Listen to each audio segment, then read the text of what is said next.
नमस्कार, मैं हूं दीपिका गुलाटी और डे एंड नाइट न्यूज़ के हिंदी बुलेटिन में आपका स्वागत है। और अब खबरें विस्तार से। नेपाल में आए विनाशकारी भूकंप की वजह से मरने वालों की संख्या आज बढ़कर 1800 हो गई है। रविवार सुबह भी नेपाल में भूकंप के झटके महसूस किए गए, हालांकि उसकी तीव्रता ज्यादा नहीं थी। भारतीय सेना ने नेपाल में बचाव कार्य के लिए ऑपरेशन मैत्री शुरू कर बचाव कार्य तेज कर दिया है। एनडीआरएफ की टीमें राहत बचाव कार्य में जुट गई हैं। हिमालयी देश नेपाल में शनिवार को 7.9 तीव्रता का भूकंप आया और उसके बाद कई झटके आते रहे। यह प्राकृतिक आपदा अपने पीछे तबाही की गाथा लिख गई है। भूकंप के कारण ऐतिहासिक धराहर टावर सहित कई मकान और इमारतें ध्वस्त हो गई हैं तथा राजधानी का दरबार स्क्वायर भी नहीं बच पाया है। गृह मंत्रालय के प्रवक्ता ने बताया कि मृतकों की संख्या 1800 से काफ़ी बढ़ गई है और घायलों की संख्या 4000 के करीब पहुंच गई है। यह संख्या अभी और बढ़ने की आशंका है। माउंट एवरेस्ट का पर्वतारोहण करने वाले 10 पर्वतारोहियों की मौत भूकंप के कारण आए बर्फीले तूफान से हो गई है। वहीं नेपाल के इतिहास में 81 साल से अधिक समय में यह सर्वाधिक भयंकर प्राकृतिक आपदा बताई जाती है।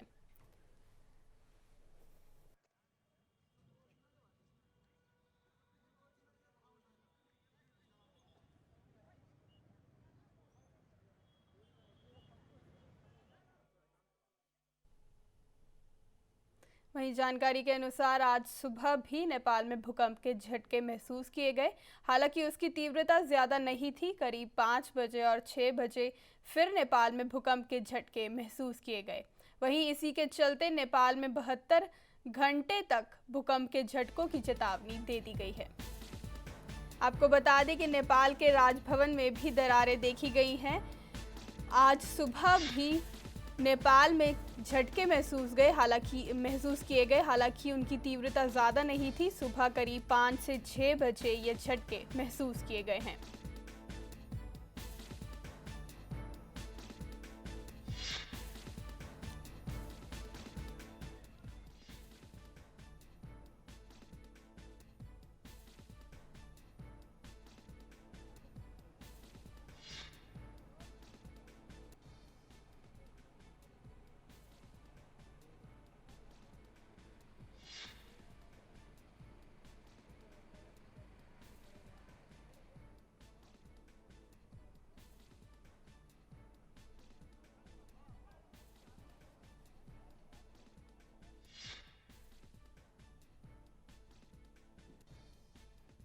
रिपीटेड आ सकता है, इसीलिए अभी सारे most of the all Nepal में जहाँ पर भी ये खतरा के लिए बोल रहे हैं, ये सारे बाहर ही बैठे हैं। बाहर बैठे ऐसे बैठे। आप लोग यहाँ बैठे हैं पूरे फैमिली के साथ? हाँ, पूरे फैमिली के साथ, बच्चों के साथ। सारे मतलब कोई भी नहीं है अभी घर में, सारा मतलब बंद ही करके बाहर बैठ रहे हैं। जहाँ खुला एरिया है, जहाँ घर नहीं है, ट्रीज नहीं है, उसके नीचे बैठ रहे हैं हम सारे। We are here. We'll be here for whole night. We'll be singing bhajan and staying here. With all your family? Yeah, I'm with all my family members along with neighbors. वहीं एनडीआरएफ के DG OP Singh का क्या कहना है, आइए आपको सुनाते हैं। नेपाल के बारे में ये मैं कहूँगा कि वहाँ हमारी 7 टीमें जा चुकी हैं, 3 अभी जाने वाली हैं। 2-3 घंटे में 3 और टीमें पहुँच जाएंगी। कुल मिलाकर 10 टीमें हमारी नेपाल में ऑपरेशंस कर रही हैं।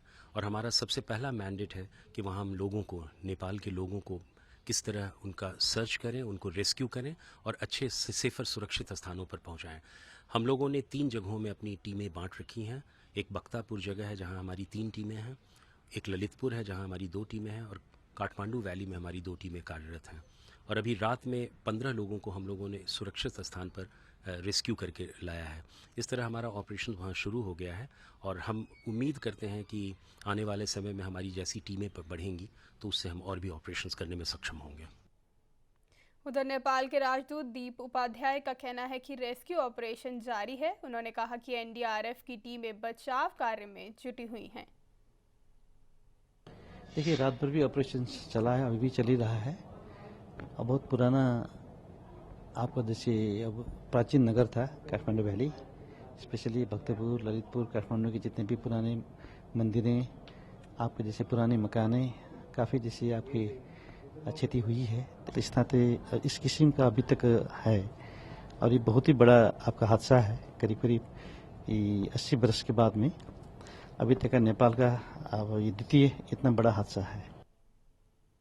भूकंप प्रभावित नेपाल से भारतीय वायुसेना ने करीब 500 भारतीयों को बाहर निकाला है और अपना भारत बचाव एवं राहत अभियान तेज करते हुए विशेषज्ञों और उपकरणों को वहां से ले जाने के लिए आज 10 विमानों और 12 हेलीकॉप्टर को काठमांडू भेजा गया है। जानकारी के अनुसार कल रात 10:40 से भारतीय वायुसेना के 4 विमान करीब 500 भारतीयों को लेकर नेपाल से यहां आए। पहला विमान C-130 4 बच्चों सहित 55 नागरिकों को लेकर आया। नेपाल में संकट के समय मदद देने वाला पहला देश भारत आज अपना मिशन तेज कर रहा है। दिन में 8 मालवाहक विमान वहां जाने वाले हैं। इन विमानों के जरिए उपकरण, राहत सामग्री और विशेषज्ञों को नेपाल भेजा जाएगा।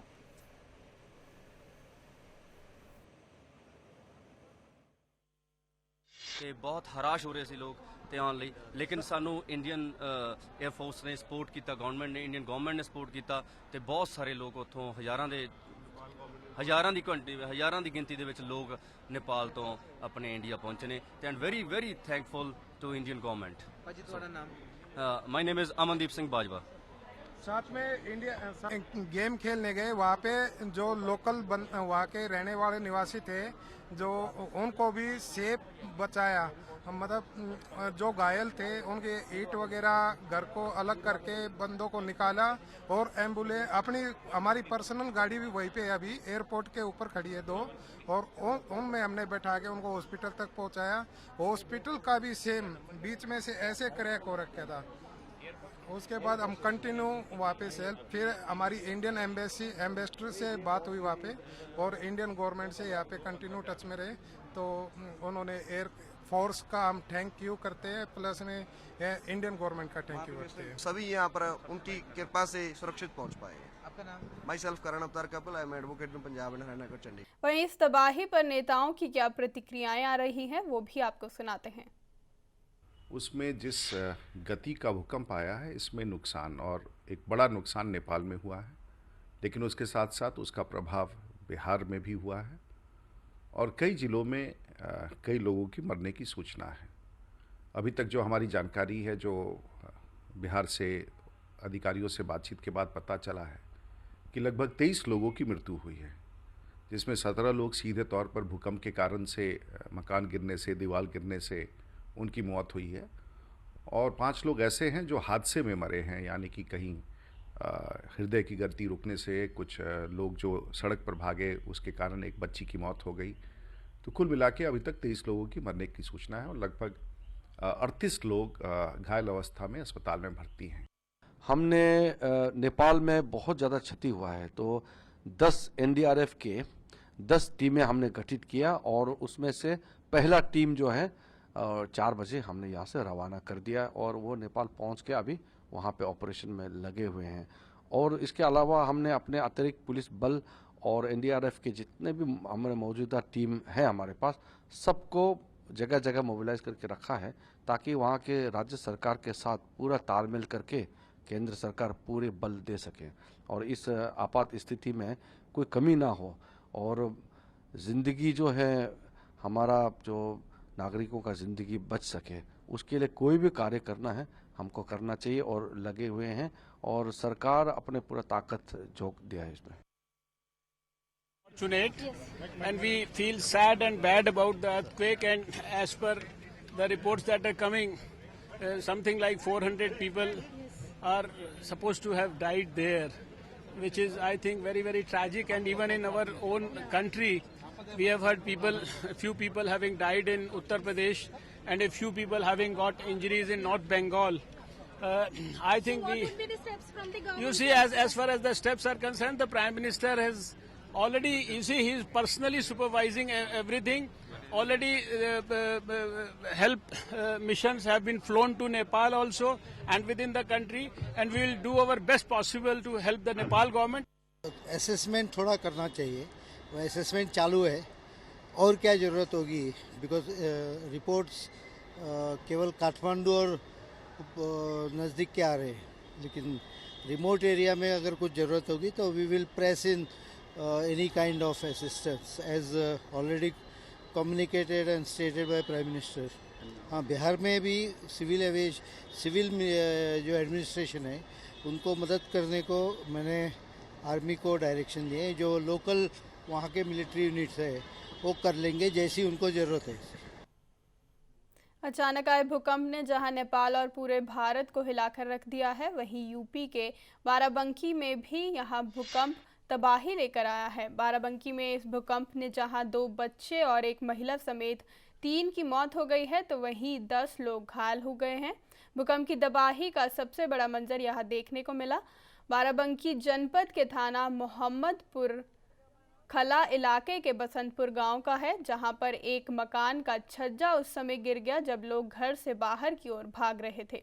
छज्जा गिरने से उसके नीचे कई लोग दब गए, जिसमें 2 बच्चे और एक महिला समेत 3 की मौत हो गई है, जबकि कई लोग घायल हुए हैं।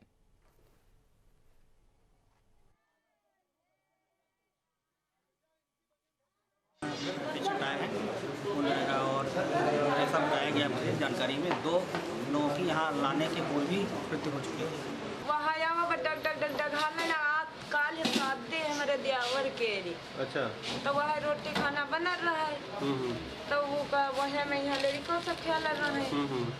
बस वो एकदम में से नहीं आवा और बस वो हाल लग, तो हम कहें कि सब जने सब कहें कि भागो भागो, घर से भागी और बस बाहर कमरा के रहते और बस वो एकदम में से नहीं वहाँ लेकर बैठी गवा। वहीं पटना में भी भारी नुकसान हुआ है। भूकंप की वजह से लोगों को सड़कों पर डर के साए में रात गुजारनी पड़ी।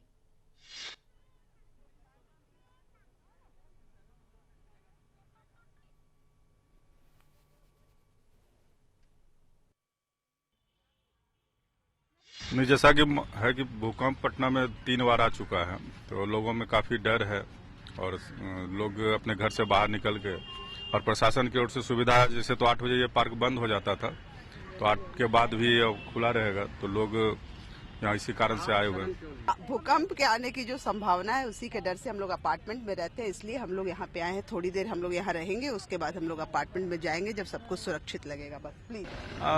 भूकंप के कारण यहाँ पे लोग को शरण कुछ हुए हैं। रात में पार्क खोलने के लिए कहा गया है प्रशासन की तरफ से। इसी की सुरक्षा में हम लोग देख रेख में सुरक्षा में हम लोग। सर, कल रात तक तो 32 डेथ्स कंफर्म थे। सुबह 3 जिलों से सूचना आई। गया में एक मौत हो गई है, सिवान में एक मौत हुई है, एक कटिहार में हुई है, तो बढ़ के 35 हो गया। जहाँ तक नुकसान का सवाल है, उस तरीके से हमारे यहाँ डैमेज की सूचना अभी तक नहीं आई है। एनडीआरएफ और एसडीआरएफ की जो हमारी टीमें हैं वे घूम रही हैं एरिया में, और अगर कहीं इस तरह की बात आएगी तो डेबरी वगैरह भी हटाएंगी।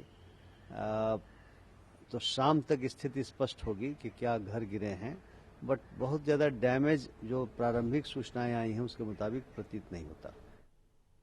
नेपाल में आए भूकंप में मारे गए लोगों की आत्मा की शांति के लिए वाराणसी के दशमेघ घाट पर दीपदान किया गया और गंगा आरती कर मां गंगा से प्रार्थना की गई। वाराणसी के दशमेघ घाट पर रोजाना आरती की जाती है, लेकिन आज इस आरती का मकसद सिर्फ और सिर्फ उन आत्माओं की शांति के लिए प्रार्थना थी जो नेपाल में आई प्राकृतिक आपदा का शिकार हुए हैं।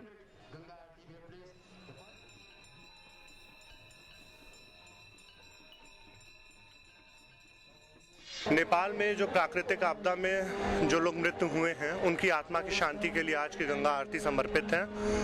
गंगा में दीपदान किया गया तथा मां गंगा और बाबा विश्वनाथ से प्रार्थना की गई कि उनकी आत्मा को शांति मिले। आज जो नेपाल में जो दर्दनाक घटना हुआ है, जो भूकंप गया है, तो उन लोग जहाँ पे उतना मतलब शहीद हुए हैं, आज लोग बहुत लोग शहीद हुए हैं, तो उन लोग की मन की आत्मा की शांति के लिए दीपदान किए हैं गंगा जी में, और उन आत्मा की शांति के लिए आरती भी मतलब गंगा सेवा निधि की ओर से और हम लोग की भी ओर से आरती लगभग 3 आरती होगी उन लोगों की मतलब आत्मा की शांति के लिए। शिमला में रह रहे नेपाली मूल के लोगों को वहां मौजूद अपने परिजनों की चिंता सताई जा रही है। उनका कहना है कि वे लोग बेहद परेशान हैं और अपने परिजनों से संपर्क साधने की कोशिशों में जुटे हुए हैं।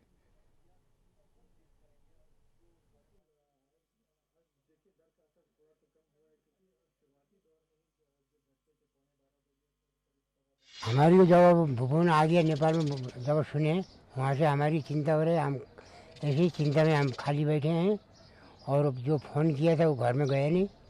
मजदूर जितने भी हैं नेपाल में, यहाँ हिमाचल में, उनसे कोई बात नहीं हो रही है अभी उनकी।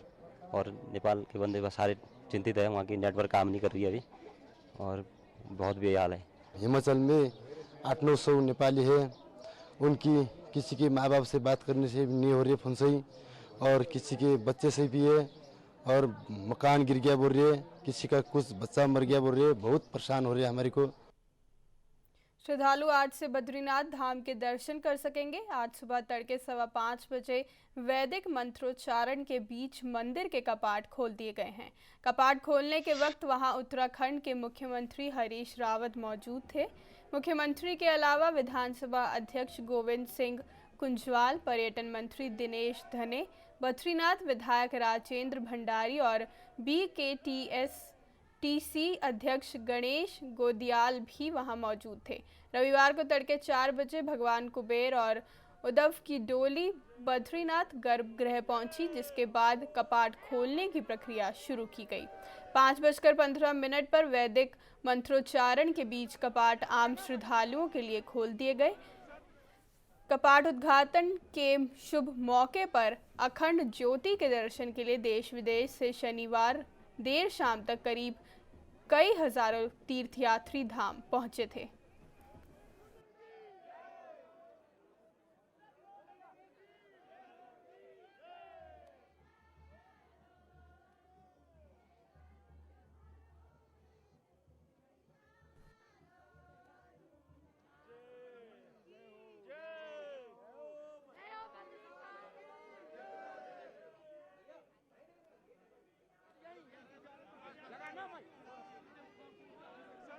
आज मैं हर्ष से बहुत प्रफुल्लित हूँ।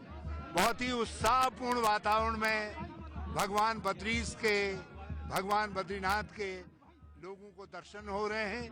भगवान अपने पूरे घृत श्रृंगार में थे। आम आदमी पार्टी से निष्कासित योगेंद्र यादव और प्रशांत भूषण के समर्थक आज महाराष्ट्र के ठाणे में स्वराज अभियान की शुरुआत करेंगे। महाराष्ट्र में आम आदमी पार्टी के राज्य कार्यकारिणी समिति से निष्कासित नेता मारुति भापकर ने बताया कि वे स्वराज अभियान में शामिल होंगे, जहां आगे की दिशा तय की जाएगी।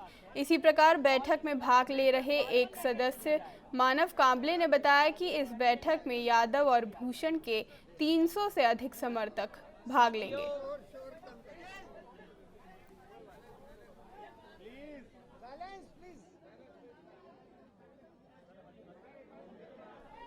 एक तो आप बैठ जाएं थोड़ा सा प्लीज।